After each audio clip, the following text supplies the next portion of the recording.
आज मुझे बिना खाना खाए सोना पड़ा होता, या फिर आज मुझे बिना खाना खाए सोना पड़ जाता। कल मुझे बिना खाना खाए सोना पड़ जाता, या फिर कल मुझे बिना खाना खाए सोना पड़ा होता। तो बस इस तरह के सेंटेंसेस जो कि अक्सर हमें हमारी डेली लाइफ में कभी ना कभी जरूर बोलने होते, और आई एम श्योर आप लोगों ने भी इस तरह के सेंटेंसेस अपनी डेली लाइफ में कभी ना कभी जरूर बोले होंगे और सुने भी होंगे। सो डोंट वरी गाइस, आज की इस वीडियो में हम लोग सीखने वाले हैं कि इस तरह के सभी सेंटेंसेस को इंग्लिश में कैसे बोला जाता है। तो मेनली टू फ्रेज का यहाँ पर यूज किया जाता है। फर्स्ट है वुड हैव टू, सेकेंड है वुड हैव हैड टू, जो कि हिंदी मीनिंग होता है पढ़ा होता है या फिर पढ़ जाता। तो एक और बात क्लियर करना चाहूंगा गाइस, यहाँ पे जो वुड हैव टू है वो प्रेजेंट सिचुएशन में यूज किया जाएगा, और जो वुड हैव हैड टू है वो पास्ट सिचुएशन में यूज किया जाएगा। तो आइए यहाँ पे इसको सबसे पहले समझने के लिए कंप्लीट रूल जान लेते हैं। तो सबसे पहले बोला जाता है सब्जेक्ट, उसके बाद में would have to oblique would have had to plus verb की first form plus other word. तो गैस यहाँ पे कुछ एग्जांपल्स लेते हैं ताकि इसे और बेटर तरीके से सीख सके। गैस यहाँ पर आप एग्जांपल्स देखोगे तो अपने आप समझ जाओगे कहाँ पे वुड हैव टू का यूज करना है, कहाँ पे वुड हैव हैड टू का।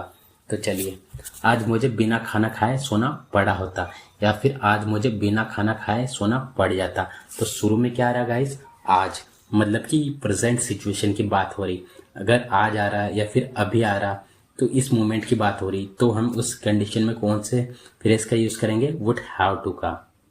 I would have to sleep without eating food today. अब मुझे बिना खाना खाए सोना पड़ जाता, या फिर कल मुझे बिना खाना खाए सोना पड़ा होता। तो यहाँ पे शुरू में क्या आ रहा है, कल, कल आ रहा है। अगर उस टाइम या उस दिन आता तो इस सिचुएशन हम वुड हैव हैड टू का यूज करेंगे। तो आइए इसको भी देख लेते हैं। I would have had to sleep without eating food yesterday. I would have had to sleep without eating food yesterday. अच्छा हुआ तुम मेरे साथ हो, नहीं तो मुझे अकेले जाना पड़ा होता। या फिर अच्छा हुआ तुम मेरे साथ हो, नहीं तो मुझे अकेले जाना पड़ जाता। Thankfully you are with me, otherwise I would have to go alone. Thankfully you are with me, otherwise I would have to go alone. अच्छा हुआ कल तुम मेरे साथ थे, नहीं तो मुझे अकेले जाना पड़ा होता। या फिर अच्छा हुआ कल तुम मेरे साथ थे, नहीं तो मुझे अकेले जाना पड़ जाता। Thankfully you were with me yesterday, otherwise I would have had to go alone. Thankfully you were with me yesterday, otherwise I would have had to go alone. कोई समझे या ना समझे वह तो समझेगी, वह पढ़े या ना पढ़े मैं तो पढ़ूंगा। तुम जाओ या ना जाओ मैं तो जाऊंगा। वे तुम्हारी हेल्प करे या ना करे हम तो करेंगे। तो बस इस तरह के सेंटेंसेस जो कि अक्सर हमें हमारी डेली लाइफ में कभी ना कभी जरूर बोलने होते हैं। आई एम श्योर आप लोगों ने भी इस तरह के सेंटेंसेस अपनी डे टू डे लाइफ में कभी ना कभी जरूर बोले होंगे। तो गैस आज की इस वीडियो में हम लोग सीखने वाले हैं कि इस तरह के सभी सेंटेंसेस को इंग्लिश में कैसे बोला जाता है। तो गैस इस तरह के सभी सेंटेंसेस को इंग्लिश में बोलने के लिए जिस स्ट्रक्चर का यूज किया जाता है, सबसे पहले बोला जाता है वेदर प्लस सब्जेक्ट वर्ब की फर्स्ट फॉर्म प्लस और not plus subject plus well. तो आइए यहाँ पे कुछ एग्जांपल्स लेते हैं ताकि इसे और बेटर तरीके से सीख सके। कोई समझे या ना समझे वह तो समझेगी। Whether anyone understands or not she will. Whether anyone understands or not she will. वह पढ़े या ना पढ़े मैं तो पढ़ूंगा। Whether he studies or not I will. Whether he studies or not I will. तुम जाओ या ना जाओ मैं तो जाऊंगा। वेदर यू गो और not I will. Whether you go और नॉट आई विल। वे तुम्हारी हेल्प करे या ना करे हम तो करेंगे। Whether they help you or not we will. Whether they help you or not we will. तुम टीवी देखो या ना देखो मैं तो देखूंगा। Whether you watch TV or not I will. Whether you watch TV or not I will. मैं रुकूं या ना रुकूं वह तो रुकेगा। Whether I stay or not he will. Whether I stay or not he will. तुम अंधाधुंध पैसे खर्च कर रहे हो, उसे अंधाधुंध पैसे खर्च नहीं करने चाहिए थे। वह खरीदारी में अंधाधुंध पैसे खर्च करती थी। वे अपने बच्चे की शिक्षा के लिए अंधाधुंध पैसे खर्च करेंगे। तो गाइस इस तरह के सेंटेंसेस जो कि हमें हमारे डे टू डे लाइफ में न जाने कितनी ही बार इनका यूज करना होता है, और अक्सर आप लोगों ने इनका यूज हिंदी में न जाने कितनी ही बार किया होगा और बहुत बार सुना भी होगा। सो डोंट वरी गाइस, आज की इस वीडियो में मैं आप लोगों को सिखाने वाला हूँ कि इन्हें इंग्लिश में कैसे बोला जाता है। तो गाइस इन्हें इंग्लिश में बोलने के लिए जिस फ्रेज का यूज किया जाता है वो है थ्रो अवे मनी, जिसका हिंदी मीनिंग होता है अंधाधुंध पैसे खर्च करना। तो आइए इसको यूज करने का कंप्लीट रूल जान लेते हैं। तो सबसे पहले बोला जाता है सब्जेक्ट, उसके बाद में हेल्पिंग वर्ब के बाद बोला जाता है थ्रो अवे मनी, फिर उसके बाद में अदर वर्ड अगर है तो। एक और बात गाइस, यहाँ पे जो थ्रो है ऐसा मेन वर्ब की तरह काम करेगा। जैसा हमारा टेंस होगा वैसे इसकी फॉर्म चेंज होती जाएगी। तो आइए यहाँ पे कुछ एग्जाम्पल्स लेते हैं ताकि इसे और बेटर तरीके से सीख सके। तुम अंधाधुंध पैसे खर्च कर रहे हो। You are throwing away money. You are throwing away money. उसे अंधाधुंध पैसे खर्च नहीं करने चाहिए थे। He should not have thrown away money. He should not have thrown away money. वह खरीदारी में अंधाधुंध पैसे खर्च करती थी। She used to throw away money on shopping. She used to throw away money on shopping. वे अपने बच्चे की शिक्षा के लिए अंधाधुंध पैसे खर्च करेंगे। They will throw away money for their childrens education. They will throw away money for their childrens education. क्या वह उस पे अंधाधुंध पैसे खर्च कर रहा था? मतलब क्या वह उस पे अंधाधुंध पैसे खर्च कर रहा था? Was he throwing away money on her? Was he throwing away money on her? तुम क्यों अंधाधुंध पैसे खर्च करते हो? Why do you throw away money? Why do you throw away money? जितना हंसना है हंस लो, जितना खेलना है खेल लो, जितना रोना है रो लो, जितना सोना है सो लो। तो गाइस इस तरह के सेंटेंसेस अक्सर हमें हमारी डेली लाइफ में जरूर बोलने होते हैं कभी ना कभी, और आप लोगों ने भी इस तरह के सेंटेंसेस अपनी डेली लाइफ में जरूर बोले होंगे और सुने भी होंगे। सो डोंट वरी गाइस, आज की इस वीडियो में हम लोग सीखने वाले हैं कि इस तरह के सभी सेंटेंसेस को इंग्लिश में कैसे बोला जाता है। तो गाइस इस तरह के सभी सेंटेंसेस को इंग्लिश में बोलने के लिए जिस स्ट्रक्चर का यूज़ किया जाता है वह है, सबसे पहले बोला जाता है वर्ब की first form plus as much as plus you want. चलिए कुछ एग्जांपल्स लेते हैं ताकि इसे और बेटर तरीके से सीख सके। जितना हंसना है हंस लो, laugh as much as you want. Laugh as much as you want.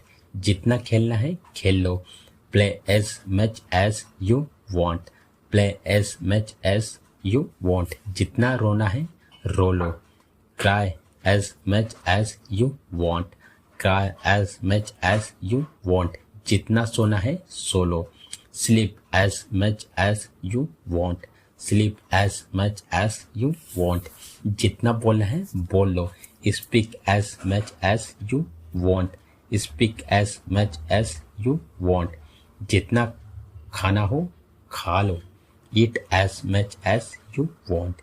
Eat as much as you want. जितना देखना है देख लो, see as much as you want. See as much as you want. जितना शॉपिंग करना हो कर लो, shopping as much as you want. Shopping as much as you want. Guys अक्सर हमें हमारी डेली लाइफ में इस तरह के सेंटेंस बोलने होते हैं जिनमें हमें बोलना होता है जैसे कि सारा खेल पैसों का है, सारा खेल खुशी का है, सारा खेल विज्ञान का है, सारा खेल सोच का है। तो गाइस इस तरह के छोटे छोटे सेंटेंस जो कि हमें हमारी डेली लाइफ में बहुत बोलने होते हैं और आप लोगों ने इनका यूज किया भी होगा और अक्सर सुना भी होगा। तो आज की इस वीडियो में मैं आप लोगों को सिखाने वाला हूँ कि इन्हें इंग्लिश में कैसे बोला जाता है। तो गाइस इन्हें इंग्लिश में बोलने के लिए बहुत ही छोटा और सिंपल यूनिक फ्रेज का यूज किया जाता है, वो है इट इज ऑल अबाउट। उसके बाद में ऑब्जेक्ट। तो गाइस यहाँ पे कुछ एग्जांपल्स लेते हैं ताकि इसे और बेटर तरीके से सीख सके। सारा खेल पैसों का है, it is all about money. It is all about money. सारा खेल खुशी का है, it is all about happiness. It is all about happiness. सारा खेल विज्ञान का है, it is all about science. It is all about science. सारा खेल सोच का है, it is all about mindset. It is all about mindset. सारा खेल किस्मत का है, it is all about luck. It is all about luck. सारा खेल परिश्रम का है, it is all about hard work. It is all about hard work. सारा खेल नफरत का है, it is all about height, it is all about hat. सारा खेल प्रकृति का है, it is all about nature, it is all about nature. सारा खेल मोबाइल का है, it is all about mobile, it is all about mobile. सारा खेल ताकत का है, it is all about power, it is all about power. सारा खेल नॉलेज का है, it is all about knowledge, it is all about knowledge. सारा खेल किताबों का है, it is all about books, it is all about books. तुम उसके बारे में बात ही ना करो तो अच्छा है, वह उस पर भरोसा ना ही करे तो अच्छा है, वह उनसे पंगा ना ही ले तो अच्छा है, तुम मेरे लिए कुछ ना ही करो तो अच्छा है। तो बस इस तरह के सेंटेंसेस जो कि अक्सर हमें हमारी डेली लाइफ में बहुत बार बोलने होते हैं। आई एम श्योर आप लोगों ने भी इस तरह के सेंटेंसेस जो कि अपनी लाइफ में न जाने कितने ही बार बोले होंगे और सुने भी होंगे। सो डोंट वरी गाइस, आज की इस वीडियो में हम लोग सीखने वाले हैं कि इस तरह के सभी सेंटेंसेस को इंग्लिश में कैसे बोला जाता है। तो बस इस तरह के सभी सेंटेंसेस को इंग्लिश में बोलने के लिए जिस स्ट्रक्चर का यूज़ किया जाता है वो है it is better plus if plus subject plus do not या फिर डज नॉट प्लस वर्ब की first form plus other word. तो वैसे यहाँ पे एक और बात बताना चाहूँगा, यहाँ पे जो डू नॉट है वो एज अ प्लूरल सब्जेक्ट के साथ में यूज़ किया जाएगा और जो डज नॉट है वो सिंगुलर सब्जेक्ट के साथ में यूज़ किया जाएगा।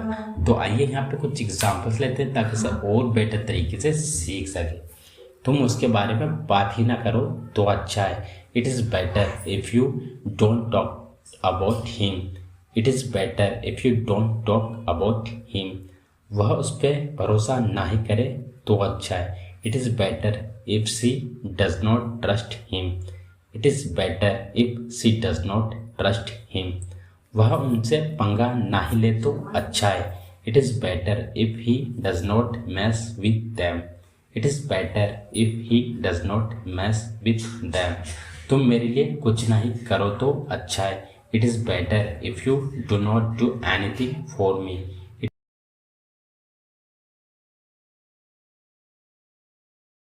वह मुझसे बहस नहीं करे तो अच्छा है, it is better if she does not argue with me, it is better if she does not argue with me. तुम हमसे झूठ नहीं बोलो तो अच्छा है, it is better if you don't lie to us, it is better if you don't lie to us. तुम मेरे लिए कुछ नहीं करो तो अच्छा है, it is better if you don't do anything for me. दिमाग से काम लो, तुम्हें दिमाग से काम लेना चाहिए, तुम अपने दिमाग से काम क्यों नहीं लेते। तो गाइस इस तरह के सेंटेंसेस जो कि अक्सर हमें हमारी डेली लाइफ में बहुत बार बोलने होते हैं। आई एम श्योर आप लोगों ने भी इस तरह के छोटे छोटे सेंटेंसेस जो कि अपनी डेली लाइफ में बहुत बार बोले होंगे और सुने भी होंगे, जिनमें कि हमें बोलना होता है दिमाग से काम लेना। तो गाइस इस तरह के सेंटेंस के लिए इंग्लिश में एक फ्रेज यूज़ किया जाता है, वो है यूज़ ब्रेन, जिसका हिंदी मीनिंग होता है दिमाग से काम लेना या फिर अक्ल से काम लेना या फिर दिमाग लगाना या फिर अक्लें लगाना। तो आइए इसको स्ट्रक्चर में कैसे यूज़ किया जाता है देखते हैं। तो सबसे पहले बोला जाता है सब्जेक्ट, उसके बाद हेल्पिंग वर्ब, हेल्पिंग वर्ब के बाद बोला जाता है यूज़, उसके बाद में पॉजेसिव एडजेक्टिव, उसके बाद में ब्रेन। तो यहाँ पे एक और बात क्लियर करना चाहूँगा गाइस, यहाँ पे जो यूज़ है वो मेन वर्ब की तरह काम करेगा, जैसा हमारा टेंस होगा उसके अकॉर्डिंग इसकी फॉर्म चेंज होगी। और जो पॉजेसिव एडजेक्टिव है इसमें आएगा he, his, her, your, their, our, my etcetera. तो आप एग्जाम्पल्स लेते हैं ताकि से और बेटर तरीके से सीख सके। दिमाग से काम लो या फिर अक्ल से काम लो, use your brain, use your brain. तुम्हें दिमाग से काम लेना चाहिए या फिर तुम्हें अक्ल से काम लेना चाहिए, you should use your brain, you should use your brain. गैस यहाँ पे एक और बात बताना चाहूँगा, यहाँ पर हम बेशक हम हिंदी में बोलते हैं अपना अपनी, बट यहाँ पे एक्चुअली जो सेंस है वो सेम ही बन रहा है। तुम अपने दिमाग से काम क्यों नहीं लेते, why don't you use your brain, why don't you use your brain. वो हमेशा अक्ल से काम लेता है या फिर वो हमेशा दिमाग से काम लेता है, ही ऑलवेज यूजेस हिज ब्रेन, ही ऑलवेज यूजेस हिज ब्रेन।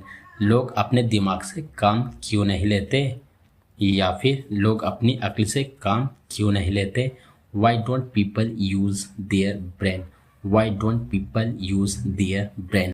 इसे मत पहनो नहीं तो लोग तुम्हारा मजाक उड़ाएंगे, मेरी फीलिंग्स का मजाक मत उड़ाओ, वह तुम्हारा मजाक उड़ा रहा है और तुम हंस रहे हो, मजाक मत उड़ाओ मेरा। तो गाइज इस तरह के सेंटेंसेस जो कि आप लोगों ने अपनी डेली लाइफ में कभी ना कभी ज़रूर बोले होंगे और सुने भी होंगे। सो डोंट वरी गाइज, आज की इस वीडियो में हम लोग सीखने वाले हैं इस तरह के सभी सेंटेंसेस को इंग्लिश में कैसे बोला जाता है। तो गाइज इस तरह के सेंटेंसेस को इंग्लिश में बोलने के लिए जिस स्ट्रक्चर का यूज़ किया जाता है वो है, सबसे पहले बोला जाता है सब्जेक्ट, उसके बाद में हेल्पिंग वर्ब के बाद make fun of plus object pronoun या फिर किसी का नाम। तो एक और बात बता देना चाहूँगा गाइस, यहाँ पे जो मेक है वो एज अ मैन वर्ब की तरह काम करेगा। जैसा हमारा टेंस होगा उसके अकॉर्डिंग इसकी फॉर्म चेंज होगी। और ऑब्जेक्ट प्रोनाउन में आएगा मी, अस, यू, हर, देम एट्सेट्रा। तो आइए यहाँ पे कुछ एग्जाम्पल्स लेते हैं ताकि इसे और बेटर तरीके से सीख सके। इसे मत पहनो नहीं तो लोग तुम्हारा मजाक उड़ाएंगे। Don't wear this otherwise people will make a fun you. Don't wear this otherwise people will make a fun you. मेरी फीलिंग्स का मजाक मत उड़ाओ। Don't make fun of my feelings. Don't make fun of my feelings. वह तुम्हारा मजाक उड़ा रहा है और तुम हंस रहे हो। He is making fun of you and you are laughing. He is making fun of you and you are laughing. मजाक मत उड़ाओ मेरा। Don't make fun of me. Don't make a fun of me. मेरा मतलब तुम्हारा मजाक उड़ाना नहीं था। I didn't mean to make fun of you. कल उसने मेरा मजाक उड़ाया। He made fun of me yesterday. He made fun of me yesterday. जब देखो तुम हमेशा मेरा मजाक उड़ाते रहते हो। Whenever it is seen, you always keeps making fun of me. Whenever it is seen, you always keeps making fun of me. अब तक तो वे चले गए होंगे। अब तक तो वह घर पहुंच गया होगा। अब तक तो सब सो गए होंगे। अब तक तो उसकी शादी हो गई होगी। तो गाइस इस तरह के सेंटेंसेस जो कि हमें हमारी डे टू डे लाइफ में न जाने कितने ही बार इनका यूज़ करना होता है और अक्सर आप लोगों ने इनका यूज़ हिंदी में किया भी होगा और बहुत बार सुना भी होगा। सो डोंट वरी गाइस, आज की इस वीडियो में मैं आप लोगों को सिखाने जा रहा हूँ कि इन्हें इंग्लिश में कैसे बोला जाता है। तो गाइस इन्हें इंग्लिश में बोलने के लिए जिस फ्रेज का यूज़ किया जाता है वो है मस्ट हैव, जिसका हिंदी मीनिंग होता है कोई काम हो जाना, मतलब जो काम है आपका वो हो जाना पूरी तरह से।